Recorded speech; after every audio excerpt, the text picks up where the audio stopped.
Asyaitanu ya'idukumul faqra. Syaitan selalu membisikkan kekurangan dalam hati.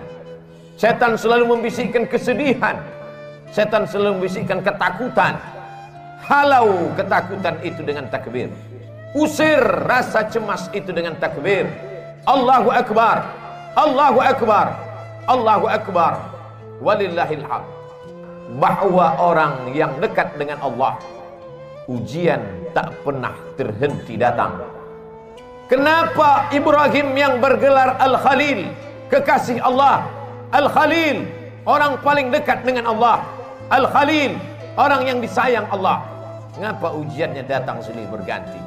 Ujian pertama datang dari seorang ayah yang tidak menyembah Allah. Ya abati, wahai ayahku, mengapa kau jadikan berhala sebagai Tuhan? Apa jawab Azar, ayah Ibrahim? La illam tantahi, kalau kau tidak berhenti menceramahi aku, kalau kau tidak berhenti mendakwahi aku, la arjumannaka, akan ku lempar kau pakai batu sampai mati. Wahjurni maliya, tinggalkan aku untuk selamanya. Tak ada ujian yang paling berat selain berhadapan dengan ayah kandung yang musyrik mempersekutukan Allah. Kasarkah Ibrahim? Tidak. Apa jawab Nabi Ibrahim? Sa'astaghfirulaka rabbi, aku tetap akan memintakan ampun kepada Allah atas dosa-dosamu, hai ayahku. Innahu kana bihafiyya, Allah itu sayang kepadaku, Allah itu cinta kepadaku. Aku akan memintakan ampunannya untukmu. Ini adalah pelajaran bahwa ujian akan datang silih berganti. Ada sebagian orang yang beranggapan kalau dia sudah taubat, kalau dia sudah hijrah, maka hidupnya akan tenang, senang, kenyang, lenang, tak lagi ada ujian. Salah. Hijrah bukan berarti tanpa ujian. Hijrah bukan berarti hidup akan senang, tenang, dan kenyang. Hijrah membuat kita lebih kuat kepada Allah. Bebannya tetap sama, bebannya tetap datang, tapi kekuatan lebih kuat dari sebelumnya. Itulah makna hijrah, itulah makna taubat, itulah makna mendekatkan diri kepada Allah Subhanahu wa taala. Berhadapan dengan keluarga dekat, Ibrahim lulus. Berhadapan dengan musuh-musuh Allah, ketika mereka berdebat dengan otak, Ibrahim menang. Apa kata Ibrahim alaihi salam? Yang membunuh berhala-berhala kalian, yang memecahkan dan menghancurkan patung-patung ini adalah patung yang paling besar. Nabi Ibrahim sedang mengajak mereka untuk berdebat. Gunakan akal kalian. Selama ini kalian menyembah patung, selama ini kalian menyembah berhala. Hari ini berhala-berhala itu hancur. Kalau kalian mau tahu siapa yang menghancurkannya, fas'aluhu in kanu yantiqun. Tanya berhala yang besar ini, tanya berhala yang besar. Digantungkan Nabi Ibrahim kampak di leher berhala itu. Biasanya orang kalau sudah kalah berdebat, kalah otak, dia akan main otot, dia akan main kekuasaan, dia akan main jabatan. Mereka kumpulkan kayu-kayu dan batu-batu, lalu diperintahkan oleh penguasa, harriquhu, bakar Ibrahim. Mereka membakar Ibrahim. Saat itu api yang panas berubah, sunnatullah terjadi. Apa kata Allah Subhanahu wa taala? Ya nar, wahai api, kuni bardan, sejuklah, wasalaman, selamat ala Ibrahim. Api yang tabiatnya membakar, saat itu tidak membakar, karena Allah berkata, bardan, sejuklah engkau wahai api. Ibrahim keluar dari api unggun dalam keadaan kedinginan. Andai Allah tidak menutup ayat itu dengan salaman, selamat, mungkin Nabi Ibrahim akan mati kedinginan di dalam api yang panas. Api tak dapat membakar kalau sudah Allah berkuasa. Ini menunjukkan bahwa Ibrahim alaihi salam tetap berhadapan dengan penguasa yang zalim, berhadapan dengan berbagai macam ujian, berhadapan dengan ayah kandung, lulus, berhadapan dengan penguasa yang zalim, lulus. Tapi ada ujian yang lebih berat daripada itu. Ujian kerinduan, ujian kehampaan hati, ujian kekosongan jiwa. Ingin mendengar tangisan anak kecil di dalam rumah, dalam gendong dan pelukan. Berdoa Ibrahim alaihissalam, Rabbi habli minas salihin, berikan aku anak yang saleh, berikan aku anak yang saleh ya Allah. 86 tahun dia berdoa kepada Allah. Begitu disebutkan oleh Imam Abul Fida Ismail Ibnu Katsir dalam tafsir Al-Qur'anil Azim. Adakah hari ini orang yang berdoa, sudah sholat, sudah tahajud, sudah berinfak, sudah bersedekah, mengapa Allah tidak mengabulkan doa saya? Mengapa Allah tidak memperkenankannya? Hari ini kisah Nabi Ibrahim mengingatkan kita kembali, sesungguhnya tak sulit bagi Allah untuk memberikan yang kau cintai, yang kau sayangi, yang kau harap-harapkan. Tapi Allah ingin kau merintih di tengah malam dalam doamu.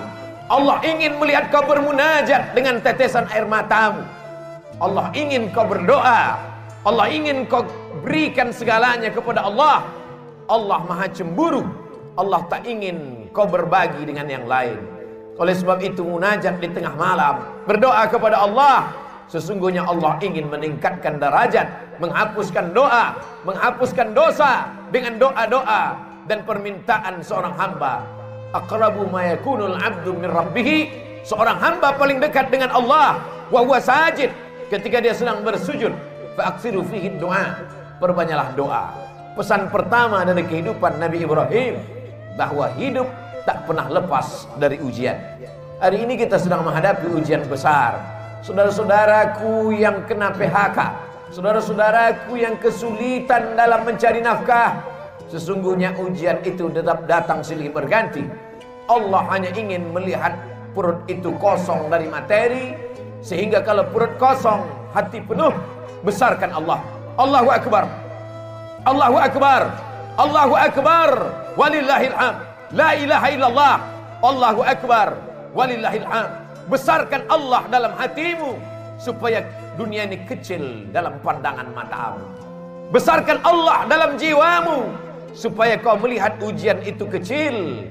Dunia ini tak sampai setengah sayap nyamuk, saudaraku. Dunia ini tak sampai setengah sayap nyamuk. Oleh sebab itu, man arafat dunia hanan alaih, siapa yang tahu hakikat dunia, maka ringan dunia ini baginya. Allahumma la taj'alid dunya akbar hammina wala mablagha ilmina. Jangan jadikan dunia ini cita-cita terbesar kami, ya Allah.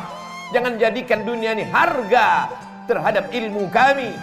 Dunia hanyalah jembatan menuju akhirat. Ad-dunya balaghun ilal akhirah. Kalau ditakdirkan Allah, kita masih menikmati dunia ini sampai besok pagi, jadikan dunia ini sebagai amal saleh. Tapi kalau dunia ini hanya berakhir sampai nanti malam, berarti husnuzan. Allah ingin membuat kita berhenti daripada dosa. Itulah mengapa Nabi Ibrahim disebut 4 kali sehari semalam dalam satu salat 2 rakaat. Bagaimana dengan 4 rakaat? Bagaimana dengan yang lain? Bagaimana dengan salat sunat? Kama sallaita ala Ibrahim wa ala ali Ibrahim, kama barakta ala Ibrahim wa ala ali Ibrahim. Supaya kita mengingat ujian kita ini belum ada apa-apanya. Ujian kita ini belum ada sebesar ujung kuku kelingking Ibrahim alaihissalam. Maka ketika kita membandingkan hidup kita dengan Ibrahim, ringanlah terasa. Keluarlah dari mulut alhamdulillah, keluarlah dari mulut subhanallah. Yang keluar bukan caci maki dan sumpah serapah. Pelajaran pertama, bandingkan diri kita dengan ujian Nabi Ibrahim alaihissalam. Pelajaran yang kedua, bahwa tak ada tempat meminta kecuali kepada Allah. Tak ada tempat berharap kecuali kepada Allah. Gantungkan harapan kepada Allah. La ta'khudhuhu sinatun wala naum. Dia tak mengantuk, dia tak tidur. Jangan gantungkan harapan kepada manusia. Hari ini menjadi kawan, besok berubah menjadi lawan. Jangan gantungkan harapan kepada benda. Benda akan binasa. Jangan gantungkan harapan kepada kuasa. Kuasa akan sirna. Gantungkanlah kepada Dia. Siapa Dia? Allah. Adakah Tuhan selain Dia? La ilaha illa huwa. Hidupkah Dia? Dia tidak hanya hidup, Dia maha hidup. Al-Hayyu. Apakah Dia mengatur setiap gerak langkah hidup kita? Al-Qayyum. Dia bukan pabrik kursi yang setelah pabrik kursi mencetak lalu kemudian tidak tahu di mana letak berada. Dia bukan pabrik karpet, setelah karpet dicetak, dijual, tak tahu di mana berada. Dia adalah Allah Al-Qayyum, mengatur kehidupan kita, detak jantung kita, hayunan tangan kita, langkah kaki kita, bisikan yang ada di hati kita. terlintas dalam kepala kita. Dia tahu siapa dia, Allah. Adakah Tuhan selain dia? La ilaha illa huwa. Hidupkah dia? Dia maha hidup. Al-Qayyum, dia mengatur hidup kita. Mengapa cemas? Mengapa takut? Mengapa ngeri? Ada dia yang mengatur segala hidup kita. Kuasakah dia?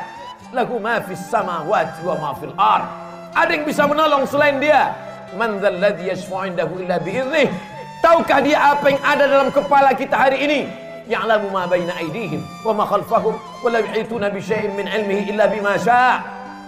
Sehebat apa kuasanya? Wasi'a kursiyyuhus samawati wal ard.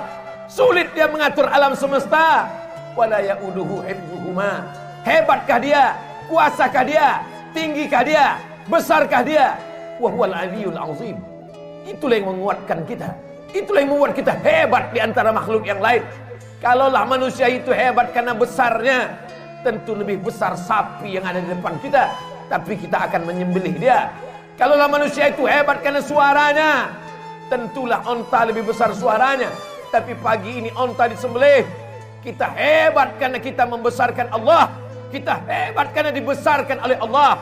Allahu Akbar, Allahu Akbar, Allahu Akbar. La ilaha illallah wallahu akbar. Allahu akbar walillahil hamd.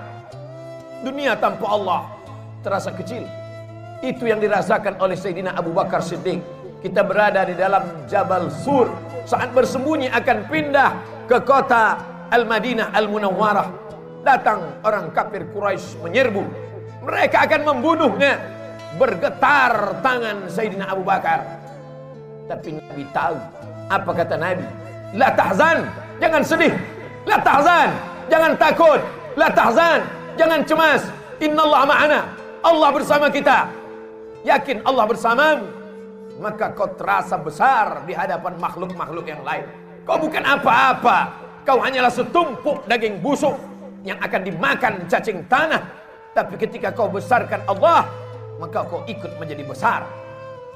Ketika kau berkata ya Rab, saat itu kau yakin Allah menjagamu. Ketika keluar dari mulutmu ya Rab, saat itu kau yakin Allah memberimu rezeki. Wa ma min dabbatin fil ardi illa 'ala Allah rizquha. Tak ada satupun yang melata di atas muka bumi ini kecuali Allah menjamin rezekinya. Mengapa orang korupsi? Karena takut anak tidak makan. Mengapa orang menjadi nepotisme? Mengapa orang menghalalkan segala cara?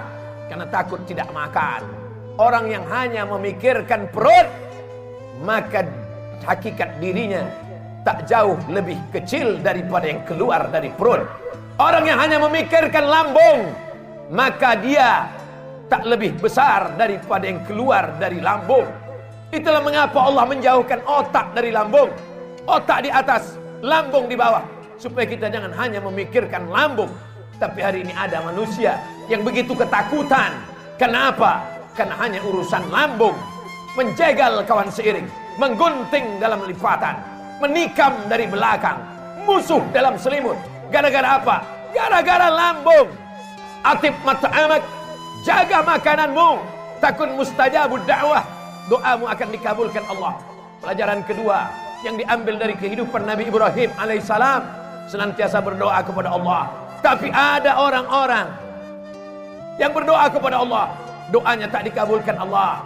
Rajulun as'as, rambutnya berdebu, akbar, kusut, berdebu, yamuddu yadayhi ila sama, tangannya diangkat ke langit, tangannya dia tengadahkan ke atas. Dia berkata, ya Rab, ya Rab, ya Allah, ya Allah. Doanya tak dikabulkan Allah. Mengapa doanya tak dikabulkan Allah? Mat'amuhu haram, makanannya haram. Masrabuhu haram, minumannya haram. Malbasuhu haram, pakaiannya haram. Wa ghudhiya bil haram, dan dia diberikan makanan haram. Oleh sebab itu, atib mat'amak, jaga makananmu, jaga kehalalannya, jaga kesuciannya, jaga kebersihannya. Takun mustajabun da'wah, maka doamu akan dikabulkan Allah subhanahu wa ta'ala. Kita ingin diberikan Allah pandangan, supaya pandangan kita lurus, supaya kita paham, supaya kita sabar atas segala doa-doa kita. Kalau Nabi Musa alaihissalam 40 tahun baru terkabul doanya. Kalau Nabi Ibrahim 86 tahun baru terkabul doanya. Padahal mereka adalah Khalilullah. padahal mereka adalah kalimullah. Maka kita datang sabar kita. Sesungguhnya kita sedang menyerahkan nasib kepada Allah. Allah lebih tahu apa yang lebih baik daripada kita. Tapi kadang kita memaksa Allah. Kita sudah buat target-target, kita sebuah keputusan, ada keputusan kita, dan kita paksa Allah untuk mengikuti kehendak kita. Allahu Akbar, Allah Maha Besar, kita kecil. Allahu Akbar, Allah Maha Hebat, kita tak ada apa-apanya. Robah pandangan kita, berikanlah yang terbaik untukku menurut pandangan Engkau ya Allah. Bukan aku paksa Engkau mengikut kehendakku, karena Engkau saja yang besar, yang lain kecil ya Allah. Pelajaran yang terakhir, yang ketiga, puncak daripada cinta adalah ketika sanggup berbagi. Puncak cinta bukan memiliki, puncak cinta bukan menguasai, puncak cinta ketika sanggup berbagi. Itu ditampakkan dalam kehidupan Nabi Ibrahim alaihissalam. Setelah anak itu lahir, itulah puncak cinta, keinginan untuk memiliki untuk selamanya. Tapi Allah berkata lain. Ya bunayya, wahai anakku, inni ara fil manam, kulihat dalam mimpiku, anni azbahuka, aku sembelih lehermu, fanzur madza tara, apa pendapatmu hai anakku? Dan ternyata anak pun sama berfikirnya. Puncak dari cinta kepada ayah adalah saat sanggup berbagi kepada Allah. Apa kata sang anak? Ya abati, wahai ayahanda, if'al ma tu'mar, laksanakan perintah Allah. Satajiduni insyaallah minas sabirin. Insyaallah aku sabar ayah. Bertemu seorang ayah yang soleh dengan anak yang soleh. Jangan pernah bermimpi mendapatkan anak yang soleh kalau tidak dari ayah yang soleh. Soleh dalam berpikir, soleh dalam beramal, soleh dalam mencari nafkah. Siapa yang cinta kepada Allah, maka dia bagikan kepada Allah. Siapa yang cinta kepada makhluk, maka habis untuk makhluk. Makhluk itu mati, semuanya berakhir. Tapi cinta kepada Allah, itulah yang kekal abadi. Sesungguhnya yang dibagi kepada Allah, yang ikhlas berbagi karena Allah, itulah yang akan kekal abadi sepanjang zaman. Tak akan lapuk kena hujan, tak akan goyah angin kencang. Sebab apa? Sebab Allah yang mengekalkannya hingga hari kiamat. Serahkan kepada Allah, dia akan besar. Bagikan kepada Allah, dia akan kekal abadi. Ma'akalta fa'afnaita, kalau kau habiskan untuk makan, dia akan busuk. Wa malabista, kau habiskan untuk pakaian, dia akan lapuk. Wa matasaddaqta, yang kau sedekahkan untuk Allah, itulah yang akan kekal abadi. In tansurullah, kalau kau tolong agama Allah, yang surkum, yang kau cari selama ini, pergi pagi pulang petang, habis waktu, tinggal sholat, tergadai agama dan akidah, hanya sampai ke tenggorokan. Setelah itu pun kau akan mati. Harta warisan dibagi-bagi, tak tersisa untuk diri. Semua hanya akan dibawa menghadap ilahi. Akan kembali ke rumah. Yarji'usnani, anak, menantu, sahabat, buah hati belayan jiwa, akan kembali ke rumah. Mereka akan menangis 2-3 hari. Selepas itu mereka akan tertawa. Mereka akan melupakan kita. Kerja, kalau kau hari ini jabat tinggi, punya kekuasaan hebat, dia akan digantikan oleh orang lain. Belum kau mati, mereka sudah siap untuk menggantikannya. Wa yabqa wahidun, yang tinggal hanya satu. Apa dia? Wakaf, infak, sedekah. Bila kau punya yang lebih besar, berikan wakaf. Tidak lebih besar, berikan infak. Tidak lebih besar, berikan sedekah. Allah Maha Adil. Kalau kau hebat, berikan wakaf. Kalau kau kurang hebat, berikan infak. Kalau kau manusia biasa, berikan sedekah. Tabassumika fi wajhi akhika sedekah. Senyummu ke wajah saudaramu adalah sedekah. La tahqiranna minal ma'rufi syai'a. Jangan sepelekan perkara walaupun kecil. An tulqiya akhaka biwajhin talqin. Hanya sekedar menghadapi orang dengan wajah yang cerah. Itulah yang akan dikenang orang sepanjang zaman. Dari abad berabad, dari zaman berzaman, tak akan dilupakan orang. Masih ingat orang dengan senyummu. Saat kau mati dimakan cacing tanah, masih didoakannya. Masih didoakannya saat dia lewat di makammu. Masih sempat mulutnya berkata, Assalamualaikum ya ahlal diyar minal mu'minin, wa inna insyaallah bikum lahiqun. Yarhamullahul mustaqimin wal mustakhirin. Nas'alullah lana wa lakumul afiyah. Tapi kalau kau sombong, kalau kau angkuh, itu juga akan dikenang orang. Itu juga akan diingat oleh orang sepanjang zaman. itulah orang yang sombong, itulah orang yang angkuh, itulah orang yang paling merasa tinggi hati. Oleh sebab itu, bukti kau rendah hati kepada Allah, berinfak, berwakaf dan bersedekah. Bukti kau rendah hati tawadu kepada manusia, berhadapanlah dengan orang dengan tatapan yang baik, dengan cakap yang baik, dengan perbuatan yang baik. Qaulun ma'rufun, perbuatan yang baik. Wa maghfiratun, pemberian maaf. Khairun, lebih baik. Min sadaqatin, daripada pemberian perbuatan baik. Yatsba'uha adha, tapi diiringi oleh perbuatan